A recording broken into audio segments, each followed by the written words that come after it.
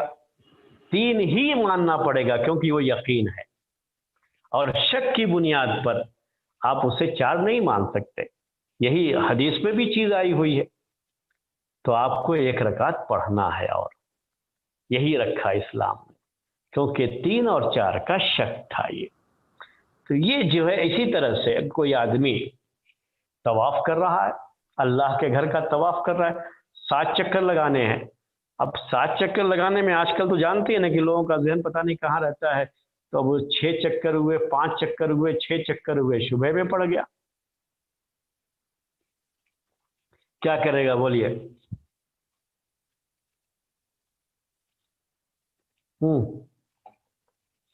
جواب دیجئے، کیا کرے گا؟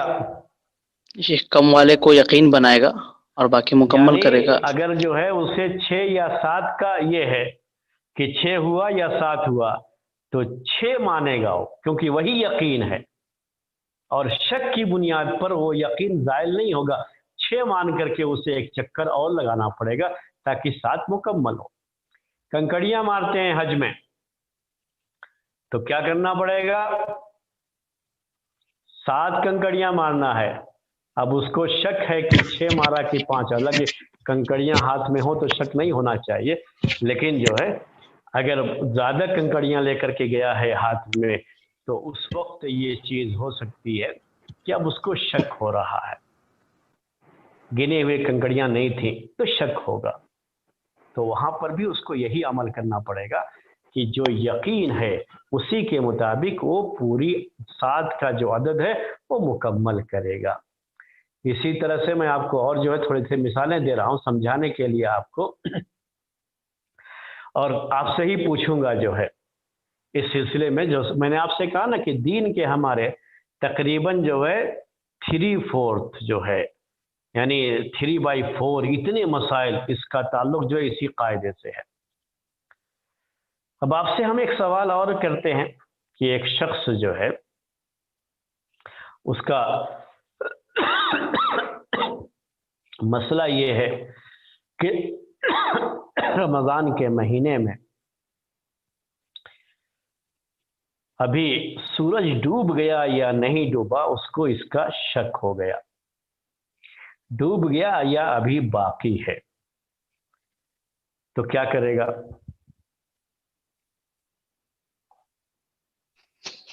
یہی مانے گا کہ نہیں ڈوبا ہے ابھی، کیونکہ اس بات کا یقین ہے اسے. اسی قاعدے کے تحت یقین کیا ہے کہ ابھی دن ہے، کیونکہ دن ہی چلا آ رہا ہے نا، تو یہ یقین ہے. سورج کا ڈوب جانا جب تک یقین نہیں ہوگا تب تک اسے افطار کرنا جائز نہیں ہے، کیونکہ شک کی وجہ سے یقین زائل نہیں ہوتا ہے. شک کی وجہ سے یقین کو نہیں چھوڑا جا سکتا ہے. میں آپ کو اور جو ہے مثال دیتا ہوں. ایک شخص ہے کہ اس نے دوسرے کو قرضہ دیا، اس نے قرضہ دیا اور 1000 روپے مان لیجیے قرضہ دیا، اس کو لون دیا جو آج کل آپ کہتے رہتے، 1000 روپے دیا. میں چھوٹی سی مثال لے رہا ہوں، نہ 1 لاکھ بھی کہہ سکتا ہوں. اب اس کے بعد دینا یہ یقینی ہے کہ اس نے دیا تھا اس کو قرضہ. جس نے قرضہ لیا وہ بھی یہ کہہ رہا ہے کہ جو ہے میں نے اس سے 1 لاکھ یا 1000 قرضہ لیا تھا. اب واپس کیا یا نہیں کیا اس کے بارے میں شک ہے. جب اس سے پوچھا کہ آپ نے قرضہ واپس کر دیا تو کہا مجھے یاد نہیں پڑتا، شک ہے کہ میں نے وہ قرضہ واپس کیا یا نہیں کیا. شک ہے اس کو. کیا کرے گا؟ بولیے آپ. جی شک لیا ہے، یہ تو یقین ہے. ہاں، تو یہی مانیں گے کہ ابھی تک ادا نہیں کیا اس نے اور اسے دینا پڑے گا دوبارہ. یقین اور جو ہے شک کا معاملہ کیا ہے لینا یقین ہے کیونکہ اس کو بھی یاد ہے اس کو بھی یاد ہے، لیکن دینا یقین نہیں ہے، بس ایک شک سا ہے کہ دیا یا نہیں دیا، تو شک کی وجہ سے یقین نہیں ختم ہوتا ہے وہ۔ اس کا مطلب یہ ہے کہ جب اگر یہ فیصلے کے لیے جائے گا اگر کبھی جج کے پاس، تو جج یہی فیصلہ کرے گا، اسلامی جج اگر ہوگا تو یہی فیصلہ کرے گا کہ اس کو ابھی یہ قرضہ واپس کرنا ہے، کیونکہ قرضے کی واپسی یہ یقینی نہیں ہے۔ جی، یہ چند مثالیں ہم نے آپ کے سامنے پیش کی ہیں، آپ سے بھی ہم نے کچھ سوال کیے اور جو ہے آپ نے اس کے جواب بھی دیے۔ تو یہ میں نے آپ سے کہا نا کہ یہ ہی نہیں بلکہ آپ کی بے شمار جو ہے مثالیں اس کے تعلق سے، اور جو ہے آپ کے لین دین کے جو معاملات ہوتے ہیں اس کے بھی جو ہے اس سے تعلق ہے، یہاں تک کہ جو میراث اور ترکے کا مسئلہ ہے، ترکہ جو ہے اس سے بھی اس کا تعلق ہے، نکاح اور طلاق سے بھی اس کا تعلق ہے۔ تو سارے جو زندگی کے آپ کے مسائل ہیں نا، سب سے اس قاعدے کا تعلق ہے، اس لیے اس قاعدے کو اچھی طرح سے سمجھنا ہوتا ہے۔ یہ تو بات تھی میرے بھائیوں قاعدے کے بارے میں، اس کی مثالوں کے بارے میں۔ میں نے کچھ سوال بھی آپ سے کیے، اب ہم آپ سے جو ہے یہ گزارش کر رہے ہیں کہ اگر آپ کوئی سوال کرنا چاہتے ہیں تو سوال کر سکتے ہیں۔ جی جنید بھائی کوئی سوال ہے؟ جی نہیں، ابھی نہیں ہے الحمدللہ۔ شیخ اس قاعدے میں ہم بولے۔ نے یہ تو جانا کہ شک مؤثر نہیں ہوتا یقین کے اندر، جی لیکن ہاں، کیا ظن غالب یقین کے اندر کوئی اثر کرے گا؟ ظن جیسے کوئی شخص اگر غالب بھی یقین کا ہی ایک درجہ ہے، شریعت کے مسائل میں ظن غالب بھی یقین ہی کا ایک درجہ ہے، یاد رکھیے گا اس کو۔ یعنی جب شریعت کے جب مسائل کی بات ہوتی ہے تو اس یقین میں یہ ظن غالب بھی آ جائے گا۔ یعنی جب کسی چیز کے تعلق سے آپ کو ظن غالب ہے تو شک اگر کچھ ہوتا ہے اس کے بعد، یہ ظن غالب یقین کے درجے کا مانا جائے گا۔ تو جو ہے اگر شک آتا ہے تو یہ شک اس پہ اثر انداز نہیں ہوگا، اس کی وجہ سے ہم اسے چھوڑیں گے نہیں، اس عمل کو چھوڑیں گے نہیں شک کی بنیاد پر۔ جی ہاں، میں آپ کو اس کی مثال دے دوں؟ جی جی ہاں جی، جیسے اسلام میں زنا کو بدکاری کو ثابت کرنے کے لیے یہ جو ہے رکھا اسلام نے کہ 4 گواہ ہونے چاہیے۔ اگر کسی شخص پر بدکاری کا زنا کا الزام لگایا تو اس کو ثابت کرنے کے لیے کتنے گواہ چاہیے؟ 4 گواہ چاہیے، یعنی 4 وٹنس ہونے چاہیے۔ اب 4 گواہوں نے گواہی دے دی تو یہ ثابت مان لیا گیا، لیکن یہاں پر اور اس کے مطابق عمل کیا جائے گا۔ ایک شبہ، ایک شک یہاں پر بھی رہتا ہے۔ وہ شک کیا ہے کہ یہ چاروں بھی جھوٹے ہو سکتے ہیں۔ آپ کو سمجھ میں آیا؟ یہ جی شک سمجھ میں آیا یہاں پہ؟ جی یہ چاروں جو ہے یہ ہو سکتے ہیں، یہ ایک احتمال ہوتا ہے، لیکن اس احتمال کا اعتبار نہیں کیا جاتا ہے، اور شریعت کا یہی ہے کہ اس کے مطابق عمل کیا جائے گا، اور محض اس طرح کے کسی شک کی بنیاد پر جو ہے اس کو ختم نہیں کیا جا سکتا۔ اور کبھی اگر جو ہے برابر کے درجے کا معاملہ ہوتا ہے، ثابت ہونے کے تعلق سے بھی اور جو ہے نہ ثابت ہونے کے تعلق سے بھی 50-50 ہوتا ہے، تو پھر وہاں وہ ثابت نہیں مان۔ لیکن یہاں 4 گواہ بالکل جو ہے گواہی دے چکے ہیں تو اب یہ مانا جاتا ہے۔ اس کے بعد اس میں گنجائش نہیں رہتی ہے کہ نہیں ہو سکتا ہے کہ ایسا ہو سکتا ہے کہ ایسا ہو، تو ایسی کسی گنجائش کا یہاں کوئی اعتبار نہیں کیا جاتا۔ جی اور کوئی سوال؟ اور شیخ وہ حدیث کو کیسے سمجھے جس میں ہے کہ فمن اتقى الشبہات، کہ جو شخص شبہات سے بچ جی جائے وہ ہاں، اپنے وہ دین سے۔ شبہات الگ ہے اور یہ شک الگ ہے، یاد رکھیے گا۔ شبہات الگ ہیں اور شک الگ ہے، اور یہ شک بھی کون سا شک ہے؟ الشک الطارع کہتے ہیں اس کو، یعنی یقین کے بعد آنے والا یہ شک، یقین کے بعد آنے والا شک یہ کبھی بھی کسی حکم پر اثر انداز نہیں ہوگا۔ لیکن جہاں تک شبہات کی بات ہے تو شبہات کا قاعدہ الگ ہے۔ شبہات کا قاعدہ کیا ہے؟ وہ قاعدہ آپ کو بتاؤں؟